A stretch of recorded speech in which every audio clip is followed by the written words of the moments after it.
welcome to Ariel's Bookshelf. I'm Ariel Roshi.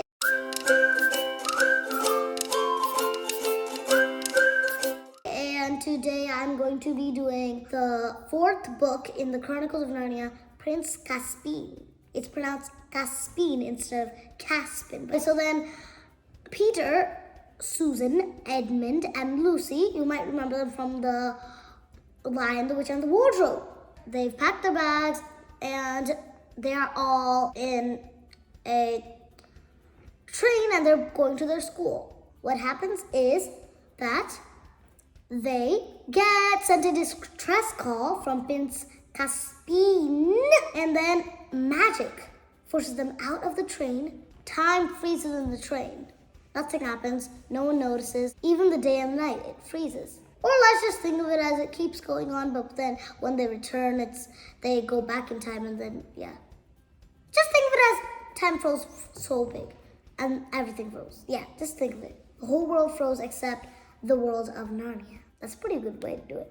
But, so the thing is, they end up in the ruins of the fortress of the Kari Parva. Something really scary was like when they went with that dwarf, a dark dwarf. He's really, really creepy. So that covers the creepy part of this book. Peter the High King challenges Caspian's uncle to a duel. Yeah, but it's more like a little sword fight, little sword play. But there's much more maiming and killing involved with it.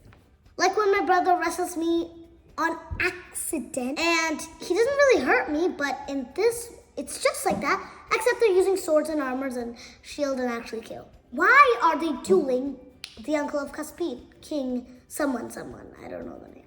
So basically, Caspian entered in the story somehow. Where did he come from? We all know that Peter and Lucy had parents and they escaped World War I. We know they're Peter, Lucy, Edmund, and Susan. Where they came from, what happened to them, but not the real story, like every single detail. But where is Prince Caspian from? There's no trace of him. His uncle, only word. Literally, the only word. So, thing that happens is, his father was killed by his uncle, and he took over Caspian, and then Caspian was basically to be the king after King Caspian, his uncle, after King Caspian the Ninth. So then King Caspian the Ninth was his uncle basically, and then he was named Caspian too. But suddenly one thing happened in the hour of a day. Caspian the Ninth, I'm just gonna call him King for now, okay? Until we come to real King Caspian the 10th. King's wife had a child, so that meant the child was to be the king, not Caspian. But Caspian was of age, so King had only one thing to do, to kill Caspian. That way, Caspian wouldn't be in the way of getting throned, because he wanted his child to get the throne. And then Caspian might get married and his son or daughter would get the throne, and that would go along the family line. But he wanted his son to get it and go on that way to the family line.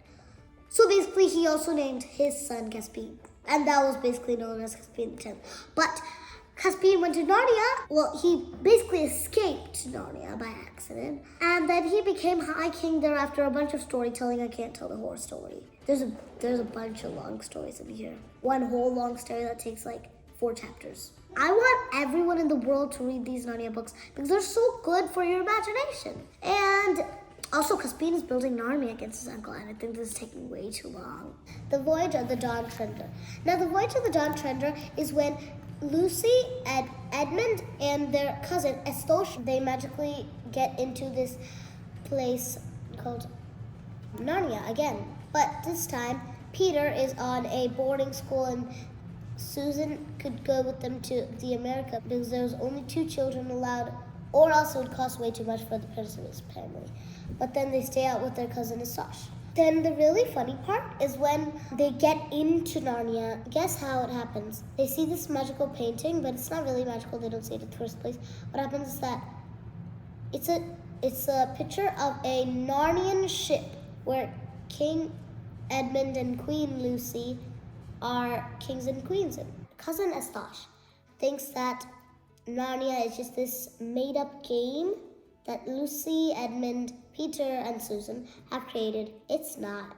Well, he finds out in this book, but that's pretty obvious. Come on, people. You've been reading 4 books and you still don't believe it?